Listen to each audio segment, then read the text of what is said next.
So, I've talked to you in the past about some of the difficulty and challenges of building stairs. They're not easy.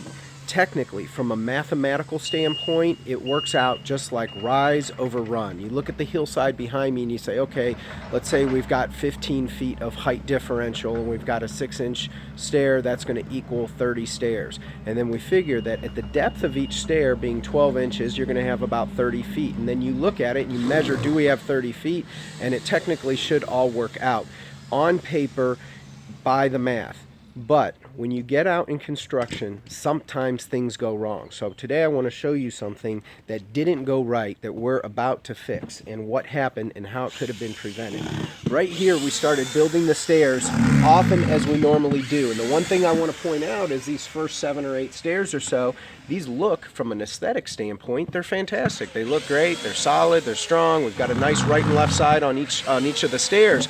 The problem is they're too deep.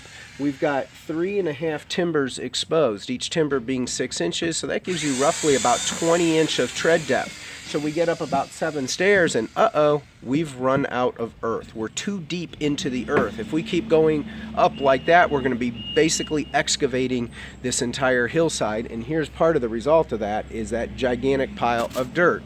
So in the end, we made a mistake. We screwed up. We didn't calculate it out correctly, and that happens. So what do? The solution is, well, we got to go back and fix it. One of the thoughts was, well, we could start and transition this to a set of deck stairs, but you look at it and you get a little bit into it and you're like, you know what, that just doesn't look right. It's not the right feel of the project. You got to go back to the beginning, take out the stairs and rebuild them. In this case, we actually don't have to take out the stairs, and that's the good news, because this repair is going to go from about a day-long repair to get us just back to where we were in our schedule to probably about 4 or 5 hours, because you can see if we add these stairs in correctly, 2 timbers and a stair. We're going to take this timber out, pull it forward, we'll have 2 timbers and another stair, and then we can just fill in, basically abandoning the rest of these timbers below and just creating more strength to the structure. So we lose a little bit of material, but we gain a ton in time. So I want to say that not everything always goes perfectly on the job,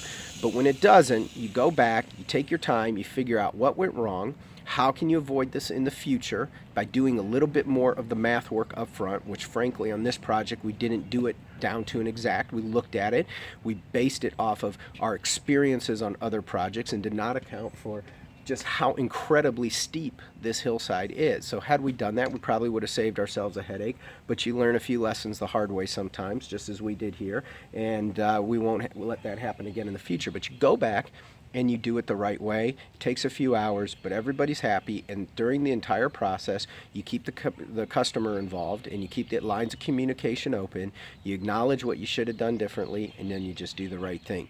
So here's our retaining wall.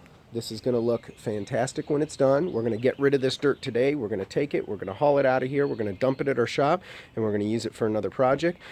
And then we're going to come back in and we're going to put sod in. I expect all that to be pretty close to completion by this afternoon, which will be about a 9-hour day working with 2 guys out here on this project, and we'll have it all wrapped up. So that is our project. Watch when you're bidding stairs and make sure you do the math on it correctly so you can avoid this mistake. Thanks, Phil with Sarros Landscaping. Have a great day, guys.